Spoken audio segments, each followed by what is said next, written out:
Welcome back, everyone, to the best podcast in New York.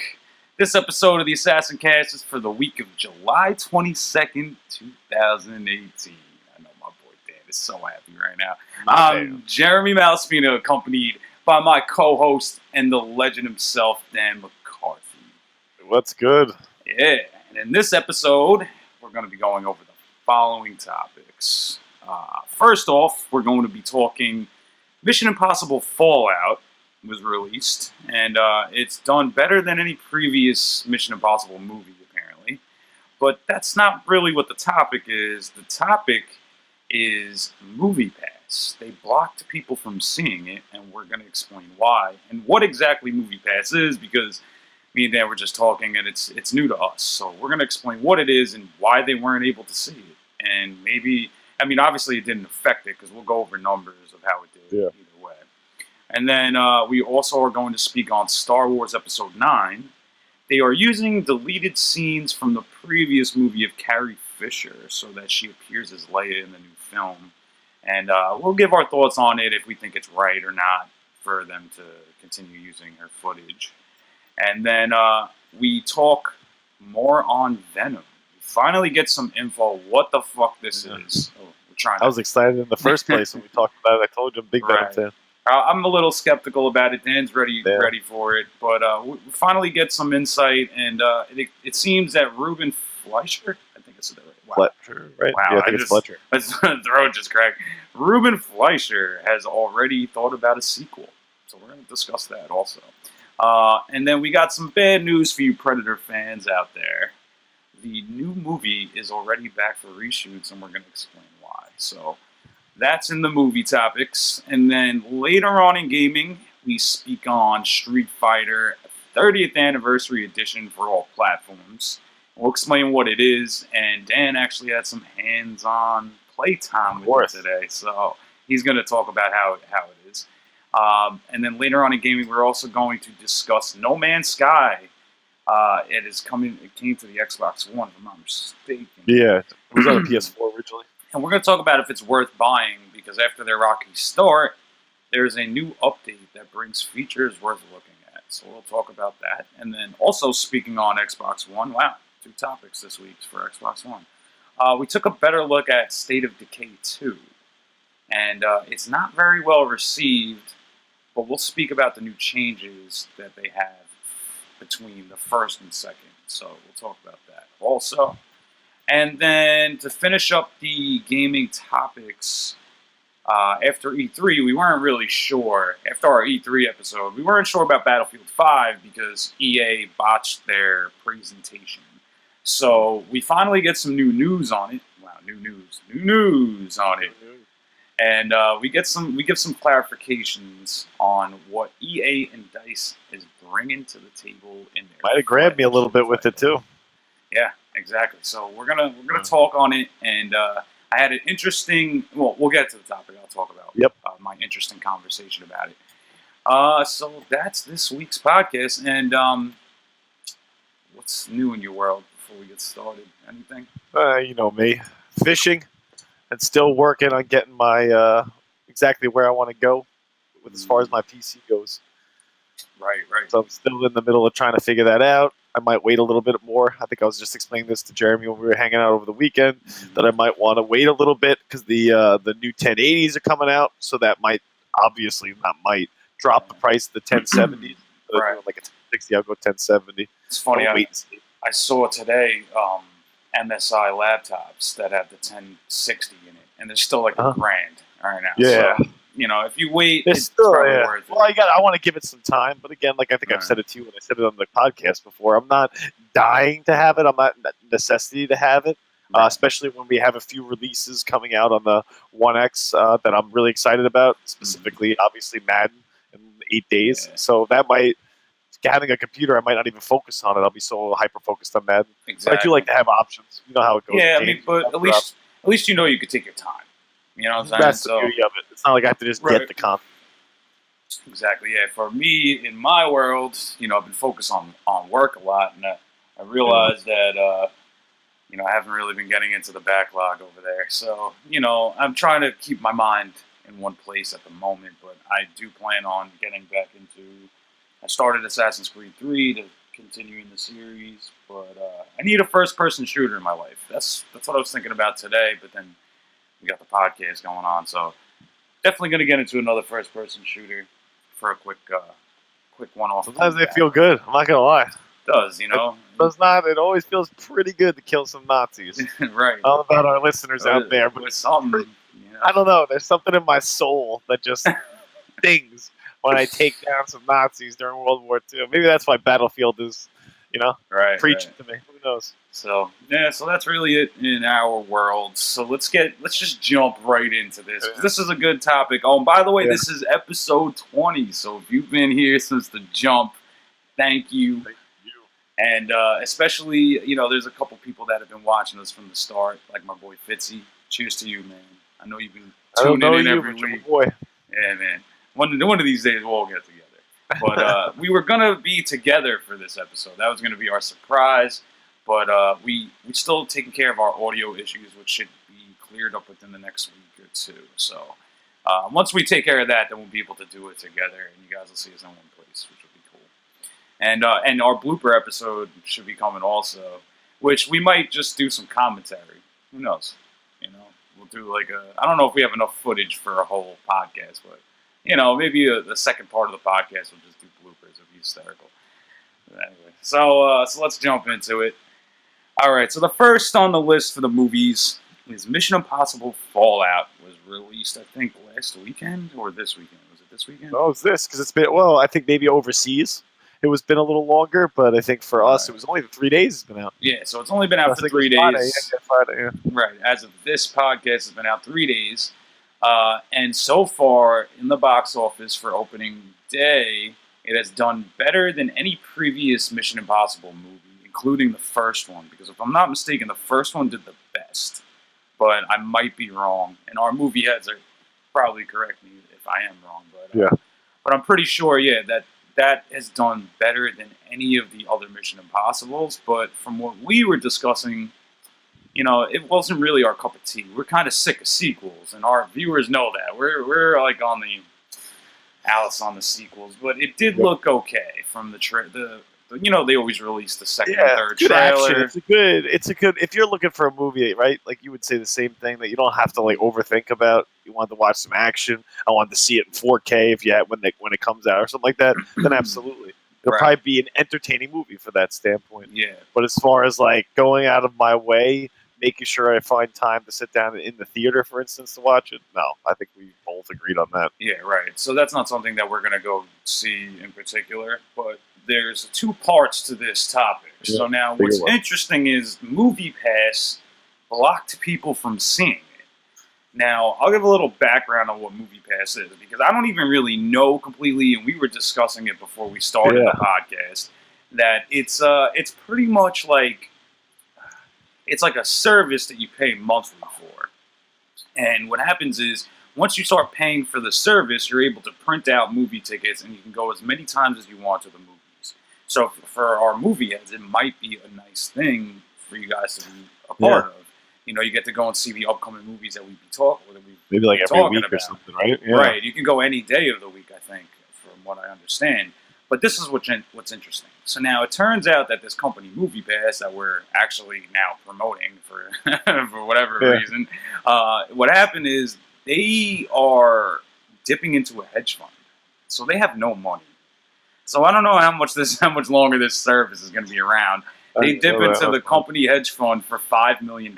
So they were shit out of luck. So if you had MoviePass, Mission Impossible didn't show up because there was no money to pay the movie theaters to get the tickets. So it's from what I understand is you pay the service, you could, see as many movies as you want, but the service itself has to pay the theaters so that they're able to give you the tickets. So they're almost like a middleman in a sense, and they had no fucking money.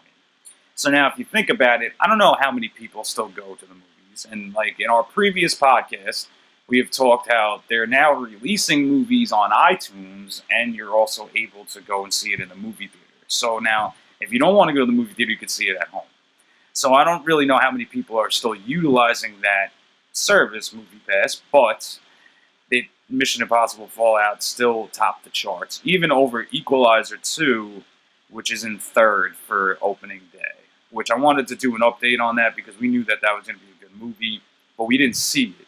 But I just wanted to throw it out there that Equalizer 2 is in third place. So Mission Impossible is at the top right now, which is interesting. So these movie pass people, I kind of feel bad.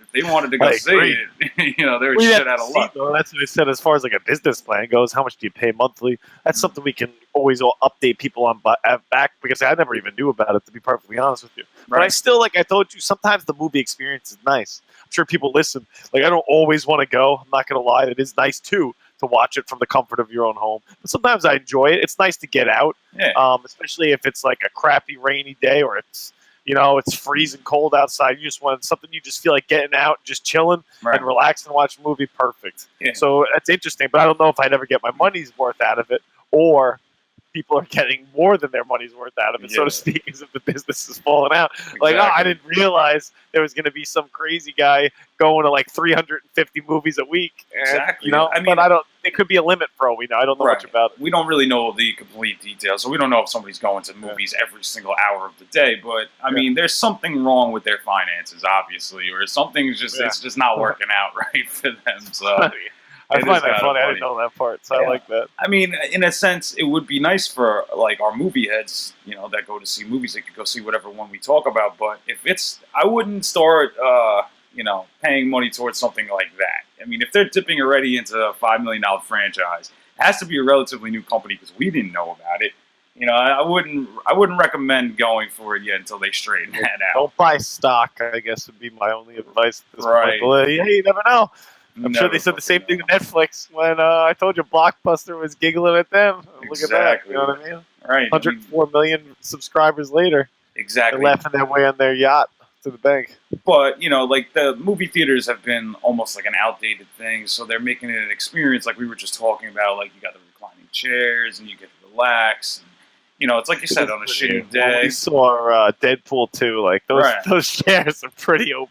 Exactly. You get to recline. It was nice. So, you know, it is what it is. And, I mean, until we actually see Mission Impossible Fallout, I don't want to rip it apart yet. I'll give you that.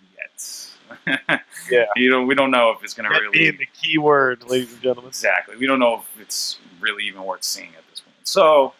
that is what it is. We're not talking shit because obviously a lot of people did go see it. I haven't seen reviews yet either, so we'll see. It's relatively new. Maybe next podcast I'll try and catch it. Not in the movie theaters.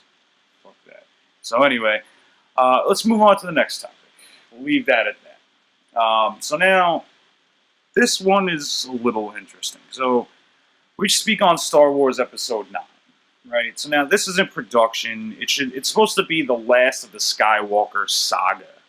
So now 9 movies later, it's like I'm fucking sick of it. I like Star Wars. I'm not hating on the fans. You know, you got the diehard Star Wars fans that are going to see. I love Star Wars personally, but holy crap, yeah, that's a lot of movies. It's like 9 movies later.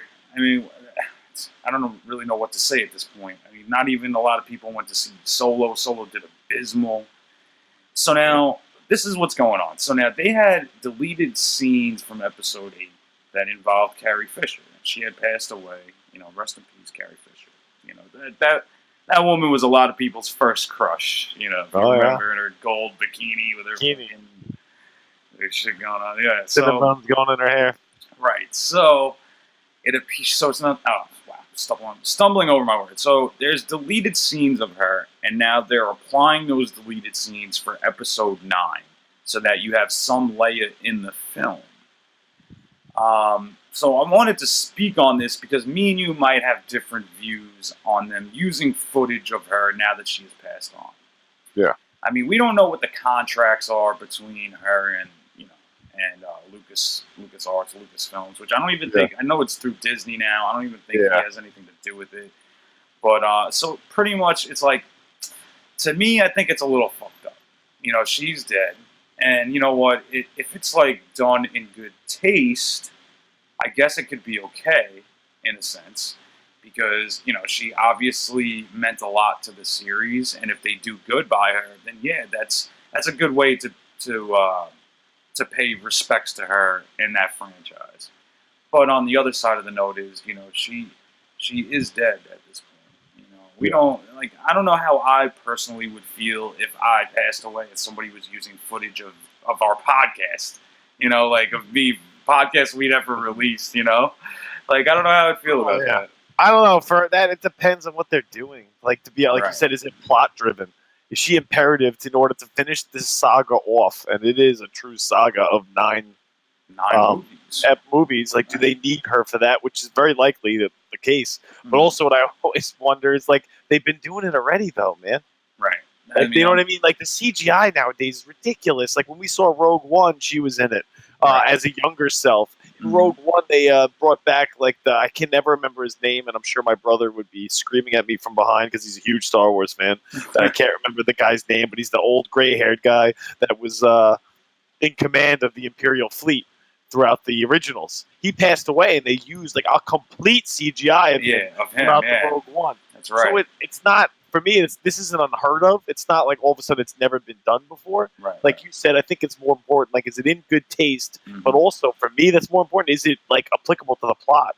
Exactly. Like again, yes, I totally agree that they didn't finish off the last one with her dying. So obviously, there needs to be something. But I mean, think about this. Like we lost Heath Ledger before he really finished the final parts of the Batman, right?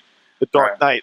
Like, would we have wanted a CGI version of him to creep into the third one, or use the CGI version just to really finish off the ending the way they wanted to? That might have made more sense if he was like they used the technology was available then to finish off him in the second installment, and then not have to worry about it in the third, right? Because they just kind of had to cut it short. So I don't know if that's the same thing here. You're just going to all of a sudden be like, well, she died. She had, What I'm she also thinking, survived going into space in the last one, for crying out loud. Right.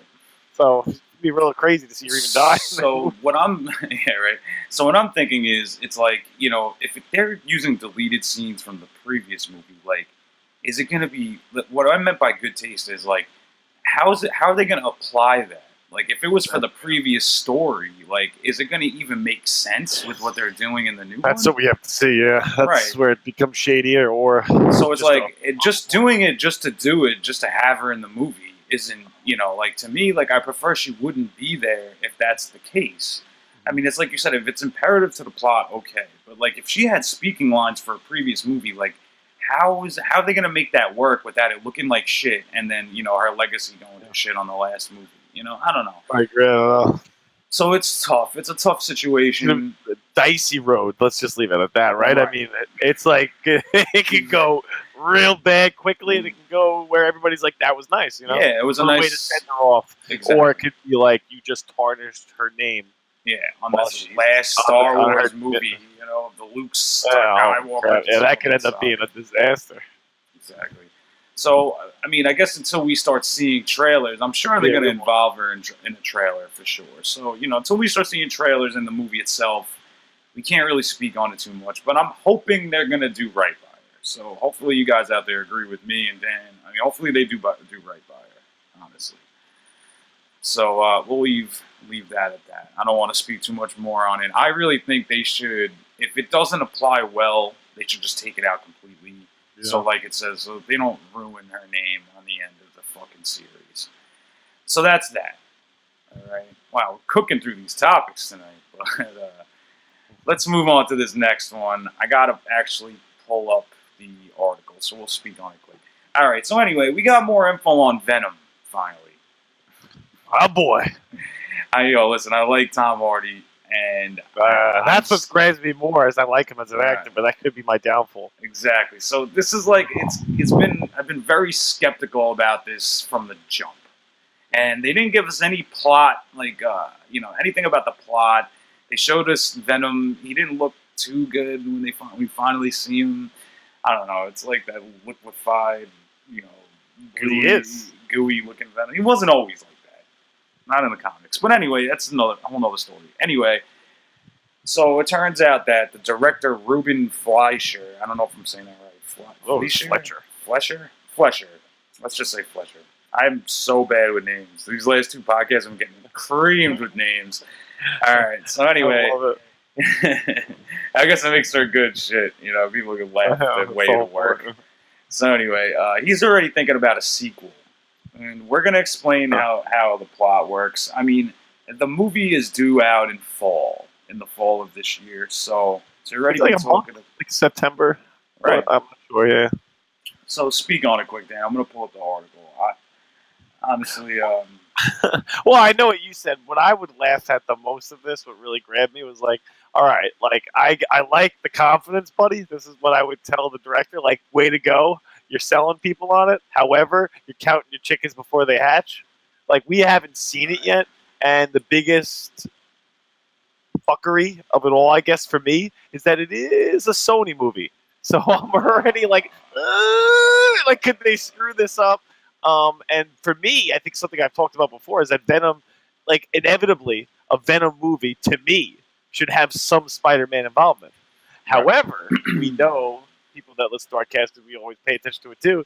Spider-Man's an MCU, so they will not be crossing over platforms in that regard. I mean, they won't rule it out because why would you? You never know what kind of contract, because money talks in that business. Right. What could get them to open up that case, but we don't know. We don't know. I just think as far as the first one goes, you're right. We don't know the plot. We know our plot from people that might have read the comic. We know that he becomes with the symbiote, and we know like the small story behind it. But we don't know who is he going to be a villain, which he normally is. So let me stop you right there. All right. So in Venom, Tom Hardy takes on the role of Eddie Brock, a journalist looking for his next big story. His investigations lead him to the Life Foundation, an organization that has discovered symbiotes. Or symbiotes, how they fucking say it in the goddamn trailer. An amorphous alien life form that needs to bond with other life forms to survive. One of the symbiotes bonds with Eddie, which gives him superpowers and creates the anti-hero Venom.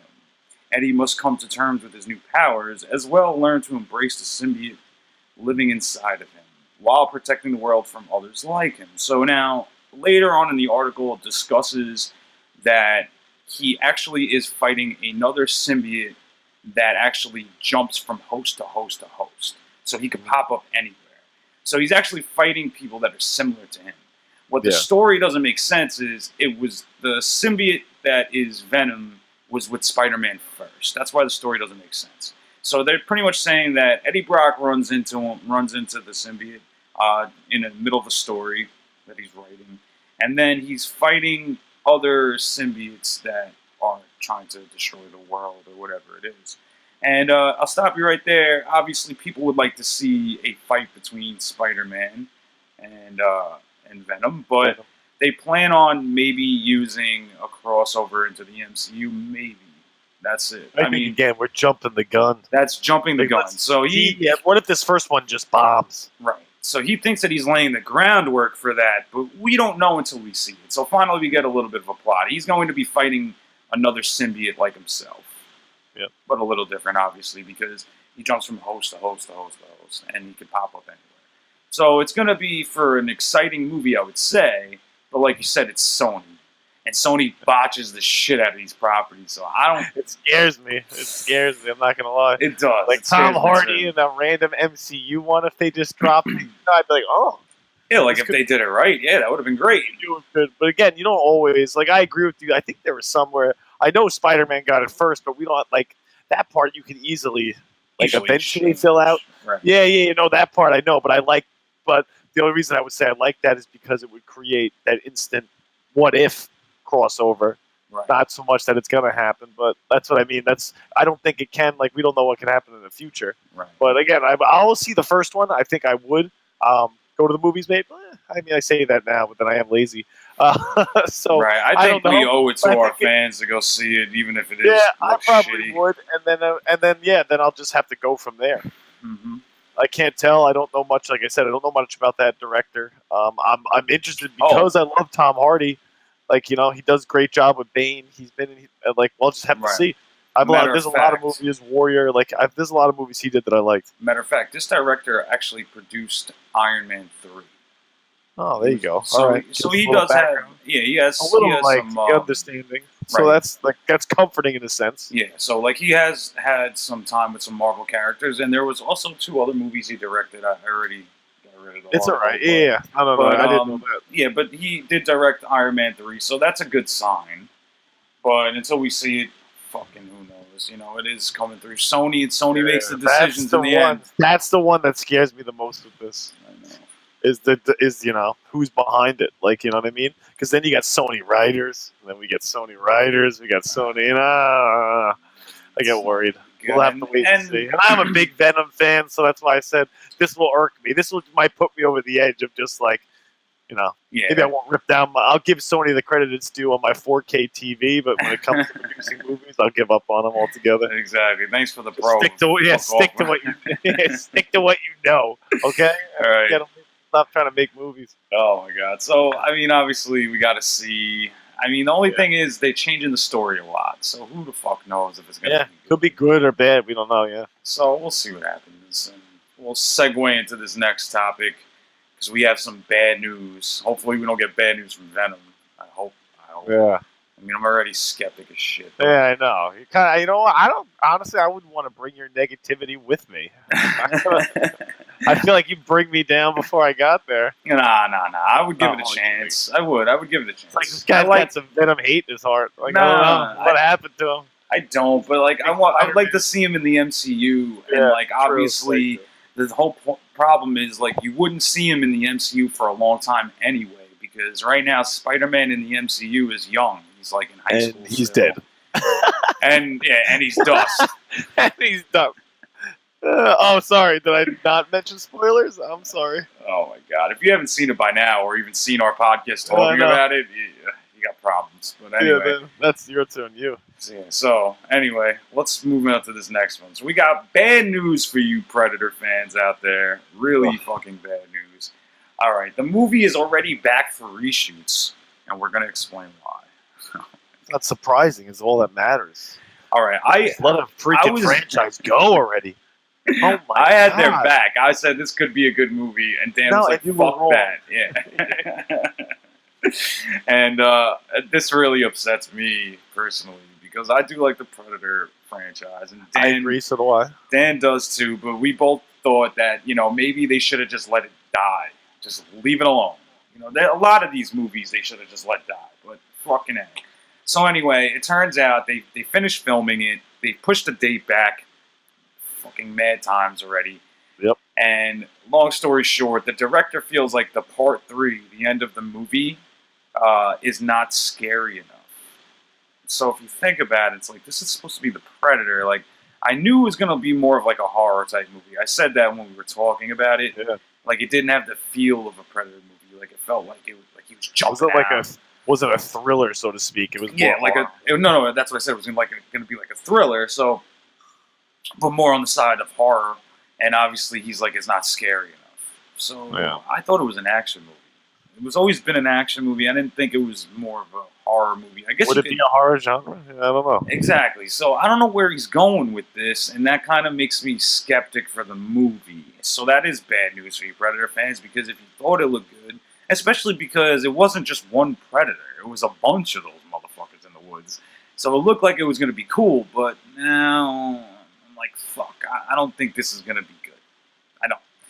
So, I mean, especially if they're going back, and they filmed in Canada, I think it was Vancouver, and now they're on their way back to do the reshoots, and I'm pretty sure they finished it up in March, but that's what kind of sucks. They've already pushed this movie back. So many times already, and now, they Can't you just kill it? I always wondered that. Like, if you just realized it was, like, dog shit, could you just be like, that's it, I'm done? Or, like, with the movie company it does. Like, just listen. Just put anything out there. We make a little bit of money. Like, we'll try to save face. Because, I don't know, like I told you, like, it's just one of those movies. They made so many crossovers between Aliens and Alien and Predator. Man, that movie came out, like, 87. Mm-hmm. Like, the original Predator, like, Jesus, come on.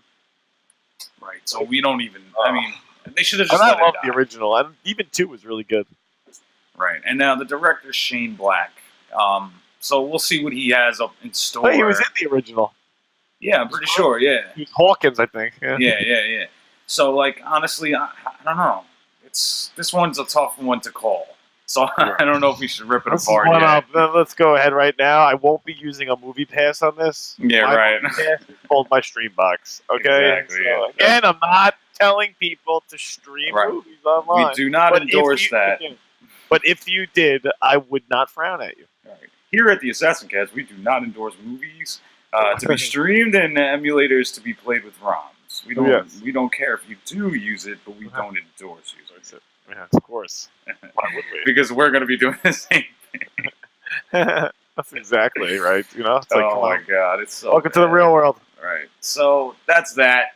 That's the end of the movie topics. I don't have much more to say for Predator. I just hope they work their shit out, please. Yeah, we'll see it in 2020. I'll let you know. Yeah, exactly. By the time it comes around, we're gonna forget it was even a thing. So Yeah, So that's it. comes for the out directly movies. to DVD. Right. They don't even put it in HD. Right. It's not even 4K. They just put it in, and you're like, oh, like, you know what I mean? Well, coming straight to a VHS. Yeah. Predator 37. Oh Like, my god, it's fucking terrible. All right, so that's it for the movie topics this week, guys. So if you guys are leaving and tuning out, we will see you next time. Right. All right, let's move into gaming. This has been an intense list already, so we are not done. We are not finished yet.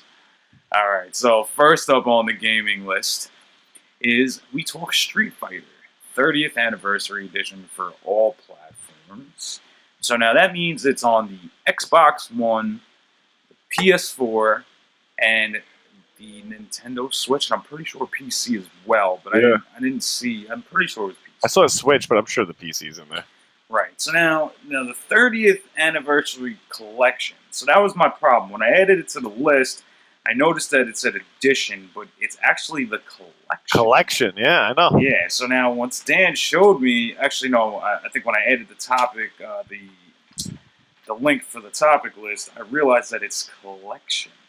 Yeah, dude, it's pretty sick. Right, so yeah, I don't see it on PC. It's actually, all right, it's just for PS4, Xbox One, and Nintendo Switch.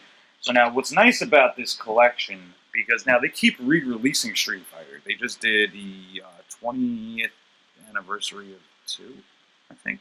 Mm-hmm. I think 20th anniversary of Street Fighter 2 Alpha. I think Yeah. it was. Oh, Alpha, yeah, because the original, I think when I was looking, was like 91 or something like that. Yeah, the one I showed you last night was on the freaking That's the one I had Turbo Graphics. Turbo Graphics fucking for the first one. So anyway, so what's nice about this collection is it has all these Street Fighters on it. It looked incredible. Like, you have every single version of Street Fighter from the first two, I think. 3?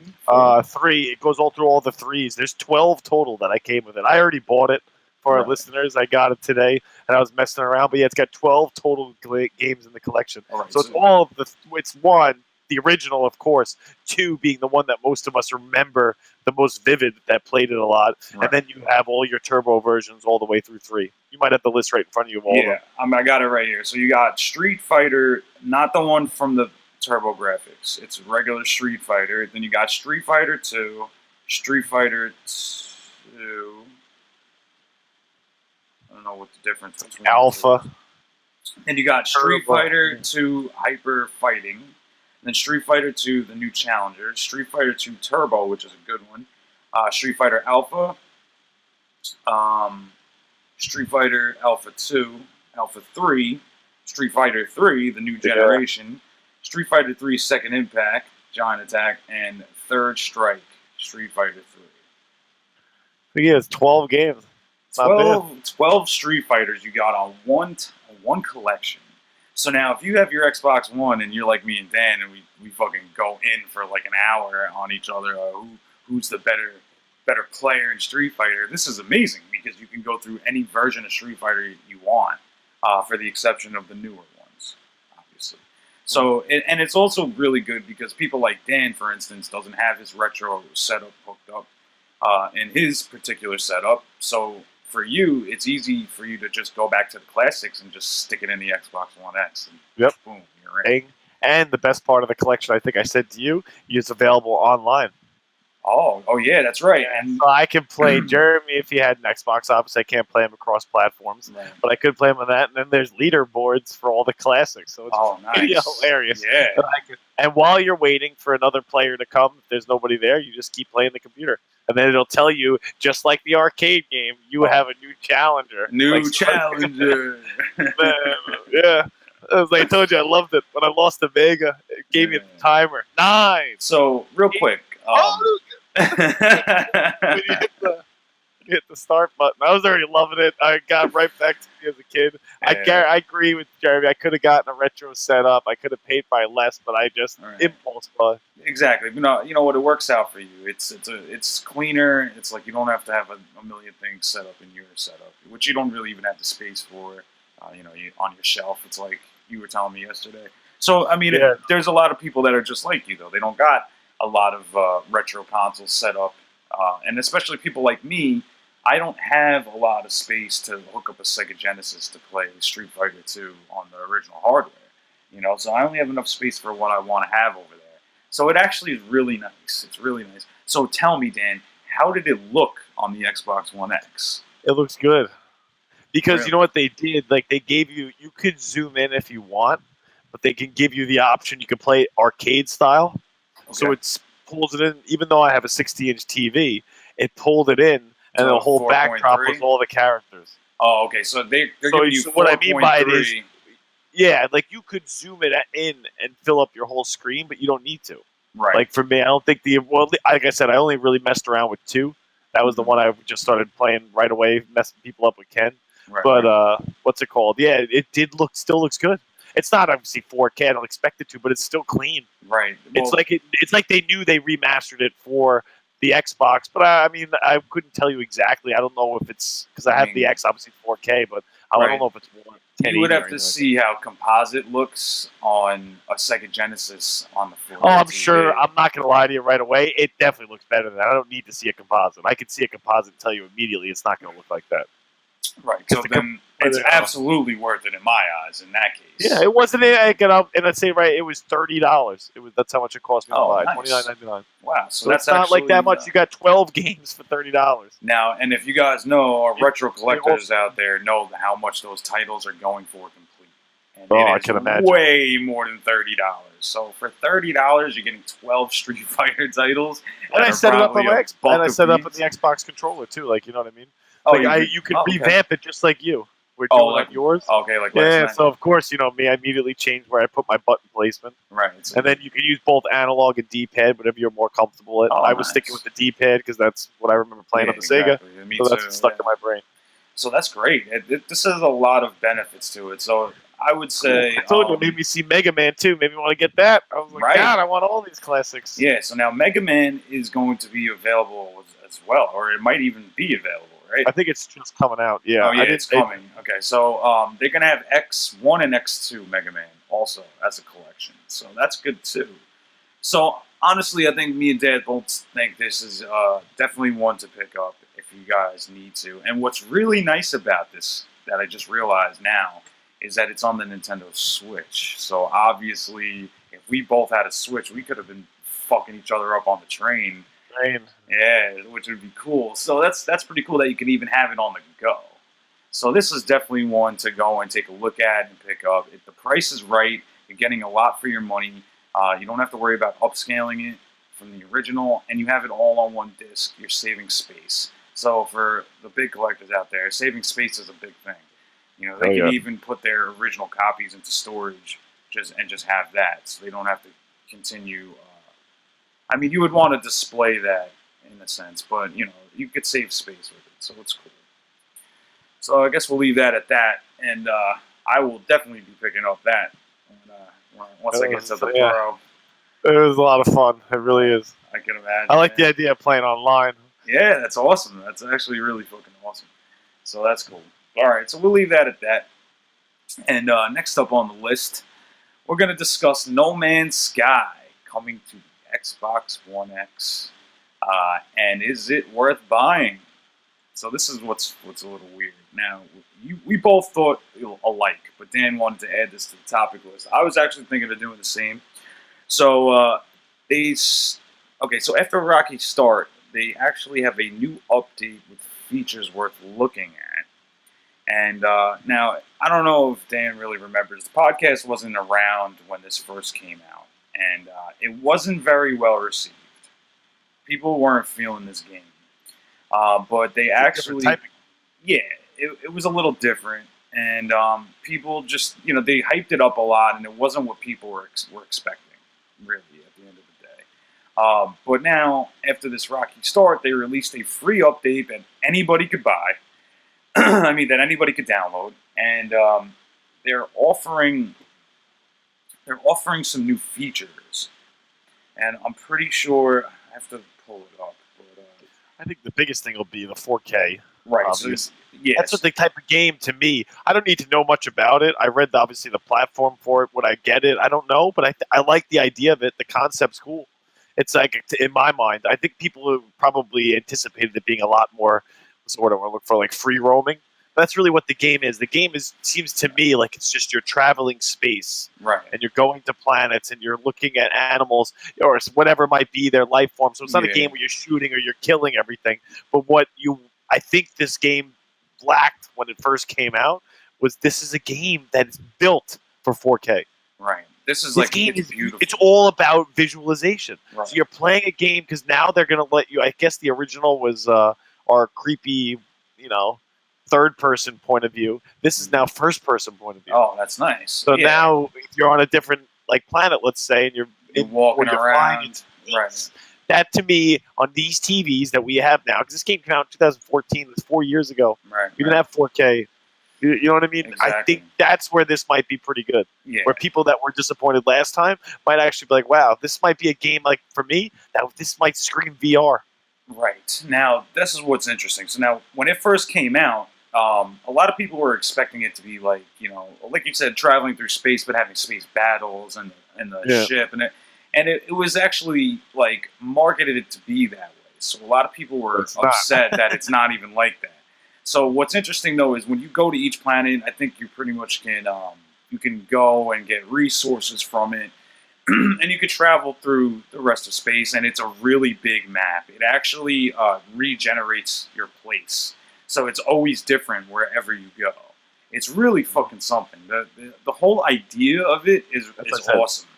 But what's interesting is when you were playing online in that game, the map is so big that you never came into contact with somebody else playing the game. Yeah, they talked about that. Yeah. Right. So now that's a problem. But now they released this update, which means you could be playing with your friends.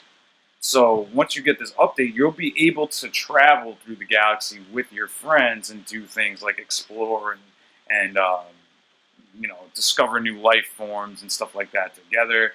And it's cool. You could rename life forms that are on the planets and stuff like that. It could be cooler as a co-op. I really do. That concept, I think, blows as by yourself. You don't need multiplayer. I don't need to randomly walk into somebody. Maybe that's what some people want that. But if you went in as a co-op, that's pretty cool. And that's what it would be.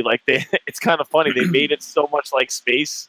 Because they would joke that if we could travel to all over, we probably wouldn't see anybody. You wouldn't see anybody anyway. People didn't like that. I found a lot of these weird-looking dog things. But as far as another human, I haven't ran into them. Right. It's like I named them, but nobody will ever see it. Because the map is so fucking big.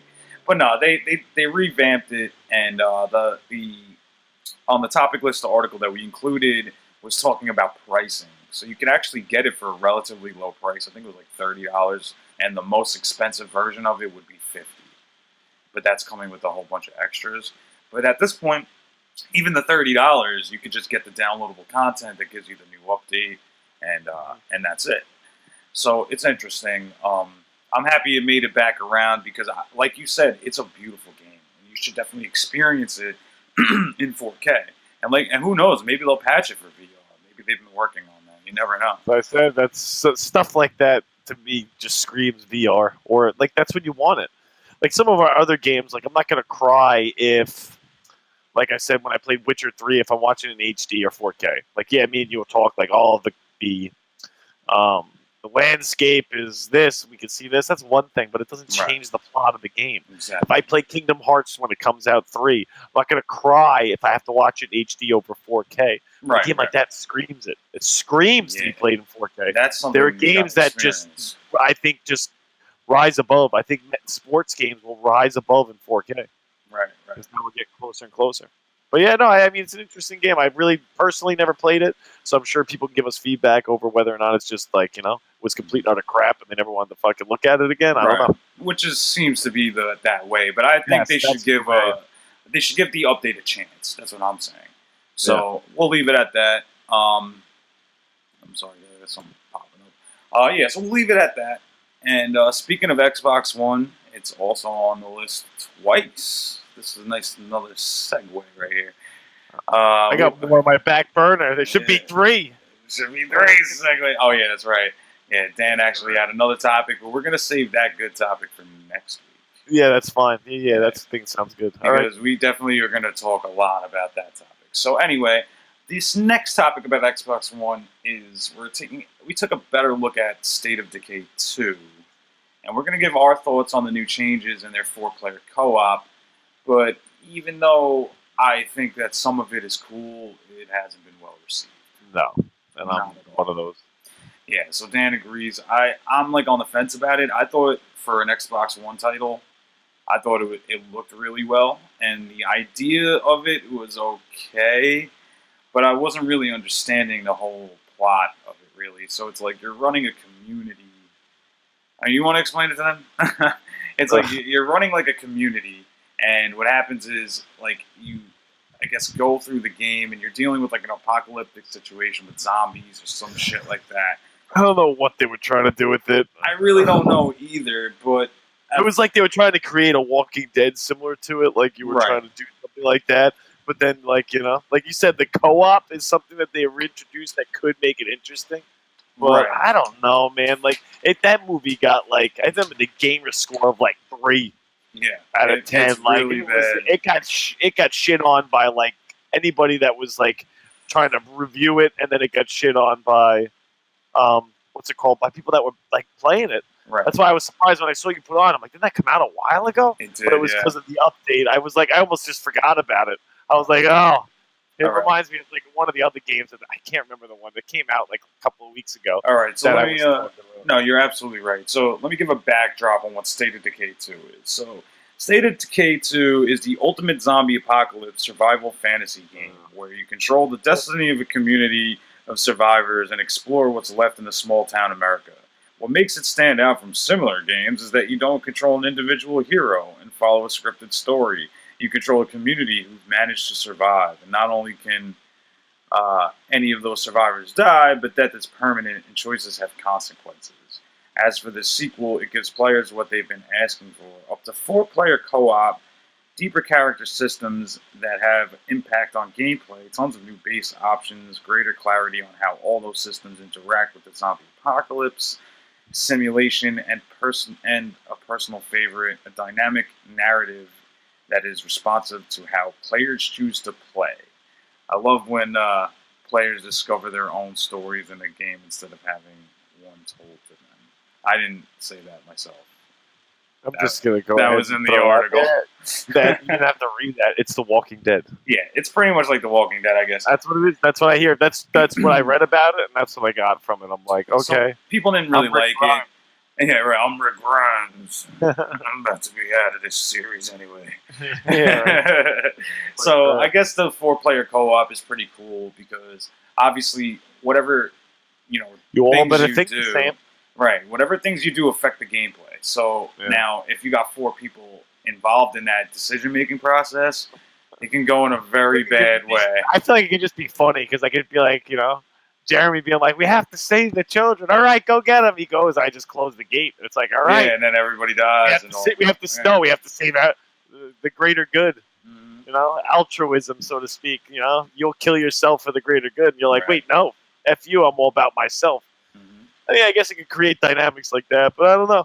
I mean, I guess the idea wasn't bad, but I don't know. I remember everything I looked at the game, when you put it on the topic list, like all the reviews of the graphics and the gameplay, they were just, I mean, I don't know if those are the old ones, but they were shitting all over it. Right. And then when I was that reading the bad. gamer score, because I tend to pay attention, I'm like, oh my god, Right. I can't remember when they could, you know. And you know what? That's You got to okay. always be careful about the gamer scores because a lot of the Agreed. times they're getting the game for free and they have to write a review that's good, but sometimes they tell the truth and it's bad. Well, that's what I mean. Like usually, like a 6, like it'd be something that you get. When you get a 3, like they are just taking a dump on you. Right. So we'll leave it at that. I think that's something that you wouldn't want to buy. You know, even with the co-op, I agree with Dan. You know, it's tough for Microsoft people because there's not a lot of exclusives. So for this to be an exclusive and it's not good, Yeah, it angers me. you know, that's not good. So I mean, I would have. You guys have 100% better exclusives. Right. I tell you, anytime I'm like, oh, it's gonna be a great game. Oh, Yeah, it's Yeah. on fucking PS4. Like I But said, you're gonna have the PC now. So. Spider-Man. Yeah, I know. I wanted Right. to play Spider-Man, and what I was more pumped about was I was happy. Kingdom Hearts was the one I know I talk about a lot that got me really excited because I could never do it. I had a PlayStation for like 3 games. I used to play Kingdom Exactly, Hearts, yeah. MLB The Show.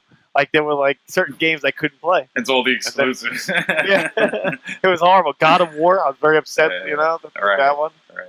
So, I mean, unfortunately, it is what it is. But luckily, a lot of the AAA games are on all 3. So, for an exclusive, we're sorry, guys. State of Decay 2 is not really worth it. So, we'll leave that at that because I want to get into this next topic right Yeah. here. All right. So, you know, our E3 episode, we went over a lot of games. You know, pretty much things that we thought are going to look good, things that caught our eye, stuff to look forward to. And the podcast before our E3 episode, we actually had an E3 topic, which was EA. They fucking botched their presentation so bad that it was almost like, what the fuck? Like, they didn't even really show much of Madden. And for the fact that we're excited about Madden, it's just because of word of mouth and people that actually took the time to look into it. Because if you went by E3, they showed maybe 3 seconds or not even a minute's worth of gameplay of Madden. And they spend most of their time talking about a mobile game, which is terrible. Now, Battlefield 5 is what we're talking about here. So we finally got some news on it, and we can give some clarifications on things that we thought about, which we weren't too sure on. And we got a lot of information about what this game is going to be. All right, so if you want, I'll take it away for a second. No, I know you have all those. That's the pictures he sent me, and this even leading into him, like just a lot of the gameplay. But Right. they changed some of it. I said for a game that I played on the franchise here and there, but was always more of a Call of Duty guy. Reading at some of the changes they made to it that you were showing me that Jeremy will get into, it kind of grabbed me. It makes me interested again. It did for me too. Honestly, I wasn't sure about it when we originally talked about it. And once I started reading through this expose, I actually talked with Irene from Norway because one of the things we'll get into is the campaign, single-player campaign. Yeah, man. And I was like, listen, I told Irene you should really talk about this in a video. And she's definitely going to look into it. So hold on one second. So let me get into some of the changes now that we can clarify on. So first of all, I've been really against Battle Royale. I don't like the fact that all of these games are now adapting this, and EA made a good call here on that Battle Royale bullshit. They were kind of banking on people liking the idea, but then it's like that's not catering to us. That's catering to the younger kids, and that's not the people that they're selling this game to. So, one of the things it says is, in a first for the series, Battlefield 5 is ditching paid expansions. The premium pass is gone. So now you're not going to have to pay for downloadable, DLCs, yeah. DLC. So you'll be getting multiplayer maps and weapons after launch, but all that DLC will be free to everyone as part of an update DICE is calling Tides of War. So you'll get a content drop that will be a different part of World War II every time you get this expansion. So I'm guessing it's going to be like you'll be in Europe in one expansion, then you'll be in Japan in one, and I guess it's going to go through the story of World War II. Yeah, you could be in Africa doing the Sherman tanks. Right. Sherman tanks, dealing with the Tiger tanks and everything, and doing all that. I mean, they have you have endless possibilities because you don't have to go crazy into the time frame if you think about it. Like they could just be like, oh, here's an expansion. Oh, this is what happened 2 years later. Because a lot of people in America, unfortunately, we assume it started on Normandy for us. Yeah, but they forget that shit was brewing. You never know. They might even add Hawaii since like the late 20s and 30s. Yeah, exactly. You could add so much into it. Exactly. So they have big plans for this game. Yeah. Oh my god. I'm trying to find what they talked about for the Battle Royale. For the Battle Royale, I lost it. But it's pretty much they're gonna institute something they did in Battlefield 1. Shit, I can't find it now. I'll come across it, I'm sure. You're gonna be able to. I mean, even through the details is gonna be what's up. Like if an explosion goes on in a building, you'll be able to decipher whether it came from inside the building or outside of it. It looks crazy. Another thing is if like you crash through a building, it's like as it's sitting there with a giant gaping hole in it, they're going to be talking. It's like the building could eventually collapse. Like even anything that's going on in the actual scenery is got a lot of detail. Yeah. Number 6, by the way, is what you want to go to. Number 6. Okay, so now Battlefield 5 wanted to introduce the Battle Royale mode, which would have been a copycat of obviously Fortnite, but it actually turns out that they're not doing that. It's going to be called Grand Operations. It's going to be a vastly expanded version of the operations from Battlefield 1. So it's gonna have matches that take place over 4 in-game days, spanning multiple maps, and they'll have different objectives. So it actually reminded me of like Call of Duty Modern Warfare, like Call of Duty 4 Modern Warfare, where they had you jumping from thing to thing to thing, like you're in the SAS and then you're with the United States and you're going for the same objectives. That's kind of like what they're doing here. So they're totally ditching that right off the jump, so that sucked me in. They're going to have a whole bunch of different weapons. I think you said they're making more realism too. They were talking like, for instance, like how some of those games, like so if I had like a Luger, I could shoot you through an 8-inch thick cement wall, like not anymore. But now if I'm on the back of if I jump on the back of your Humvee and I have and I have a high caliber gun connected to it, then I can I could sit there and blow through the wall. Exactly. Even if you're in cover, you're in trouble. So again, they're going more realism. Exactly. Another thing is with the realism. So now if a building collapses and now all the buildings are gone and you have nowhere for cover, it's not going to be a bloodbath either because you're going to have the option to build certain things. And depending on what class of, soldier you are, you could be building different things. Like you could have sandbags or you could be an engineer and you're building a bunker. So they're giving a lot of fucking realism to this game. Well, that's what they said. Even with the medics and stuff, they now want everybody to be able to bring people back, but a medic will do it faster. Yeah, so and you're going to get more. You could be nominated squad leader because they're going to have a lot more squad-based fighting, kind of like what was it? It's not Counter-Strike, but there was another game. You can YouTube some of them. They're hilarious when you hear people yelling at them. But you can... Yeah, right. Sorry. I start giggling because I remember hearing a guy screaming clear every time he shocked like one of the guys in the game. And the guys are just laughing so hard, like, who is this kid? But they all love him. But you get points for leading the squad and teamwork. I think they're just emphasizing that more. It's got a lot of options. I like that. Right. That's what it is. There's a lot of stuff going on. Campaign looks phenomenal. That's what I wanted you to talk about. Right. So before I get into the campaign, one of the other things is they're going to give you free range on how to create your character.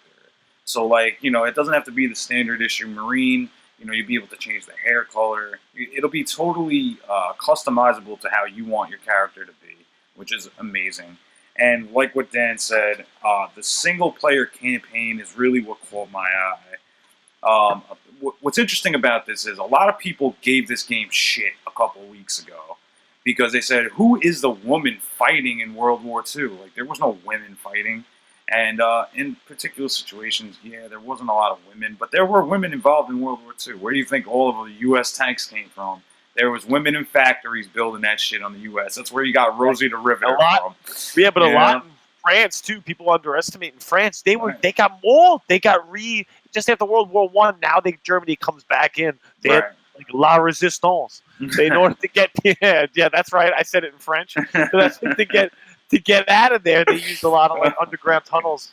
Think of it like the Underground Railroad we used in slavery here in this country. They used to get people out, and a lot of it was women. Yeah. So now that's why it's a lot more than people think. So now this one's interesting. This is one I talked about Irene with. So it said, this is directly from the article itself.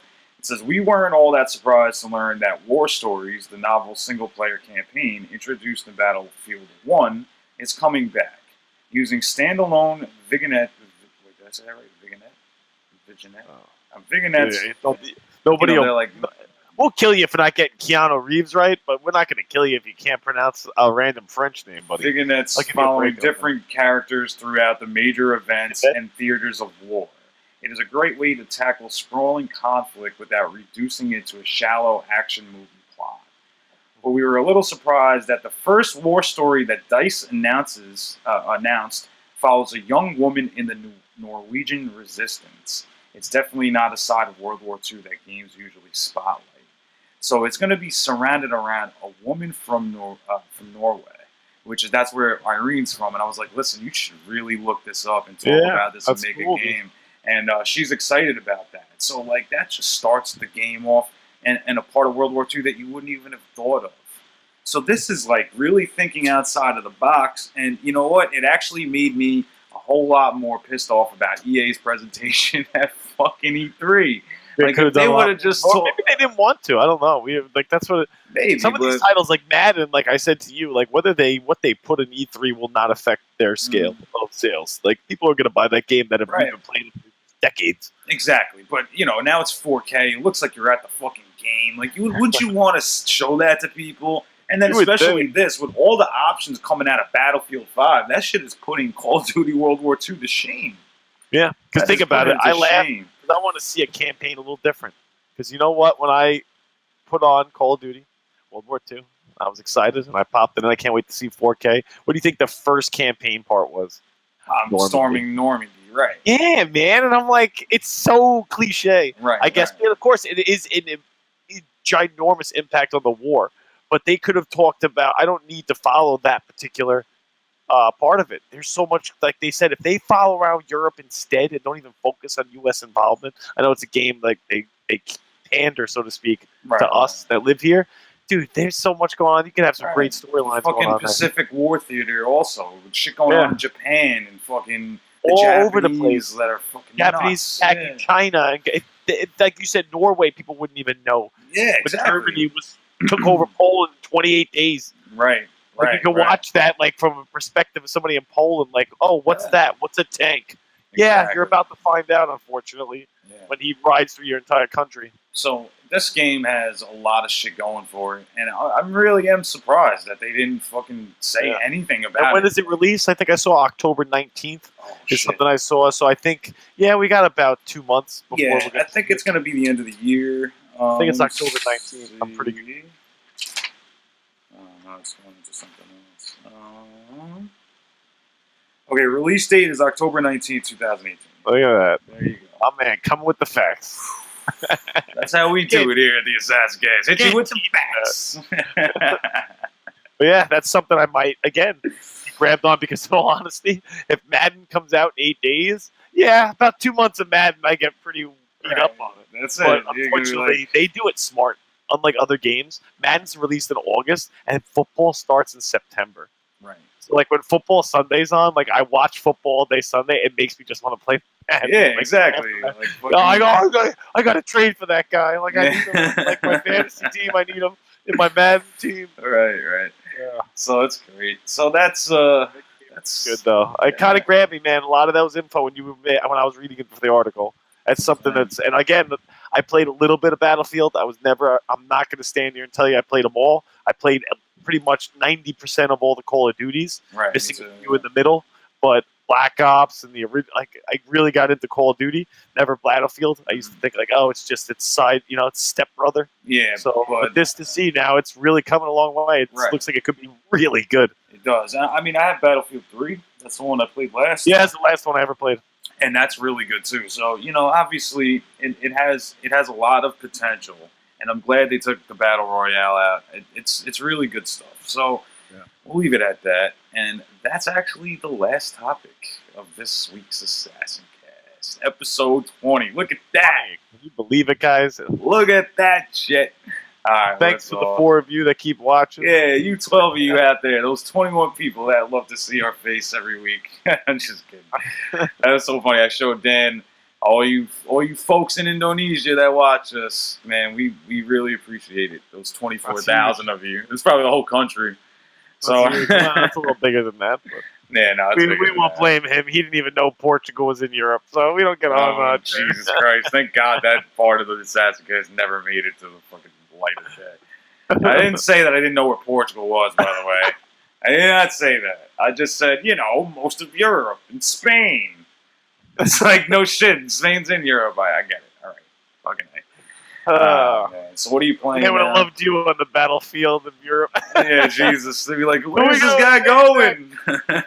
Where's he going? It's that way. All right, so obviously we know Dan's playing Street Fighter. We don't even need That's what I'm messing around with, and I'm waiting, like I said, 8 days, and I'll be playing Madden like you wouldn't believe. Right, and I'm excited to see some screenshots of that. From oh, God, definitely. Maybe we'll even put some up on this next podcast. Oh, well, no, 8 days. We'll just miss it. Just miss it. Yeah, so 2 podcasts from now, we'll throw up some screenshots of it so everyone can see. I am playing Assassin's Creed 3, and I just started it, and I'm going to tell you right now, I already do not like the controls. It was like, how do you have really good, well put together controls for a trilogy, and then you start changing shit? It's just like, you God can't change damn them? it. No, I don't think so. I might have to look. But it looks really good for PS3. I'm not going to lie. PS3 holds its own, compared to some of the I new got to go shit. look through for mine. Right. Yeah, that's actually a good thing for you to have in your collection, because then you could start playing some classics too.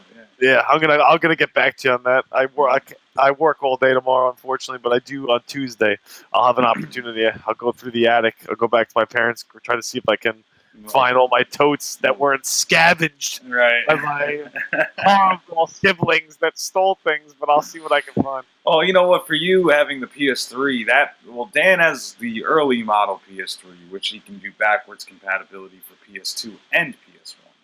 So that's good for you, because then you have one system to just take care of 3 generations. And you could just put in the PS1, 2, and 3 in there, you're saying, with the update, I'm assuming? No, there's no update. You just put the disc in for any of the 3. I told you, yeah. Yeah. I should have my 4, too. Yeah, and then you'd be set. Anything you come across classic-wise is good to have. And honestly, I play a lot of my PS1 games on the PS3 because it's upscaling it. Like, you're getting it a high def signal. So it's good. It's going through the HDMI, and that's how I do it. But that's it, really. Like I said in the beginning of the podcast, I'm going to do another first-person shooter. I need it. I need it right now. But, that's it. That's where I'm at. So, I'm Jeremy Malspina. My wonderful, wonderful co-host, Dan McCarthy. Wait, who's over there? Hey, who's over there? Oh, shit. We're signing out. Peace out, bitches. Peace, bitches.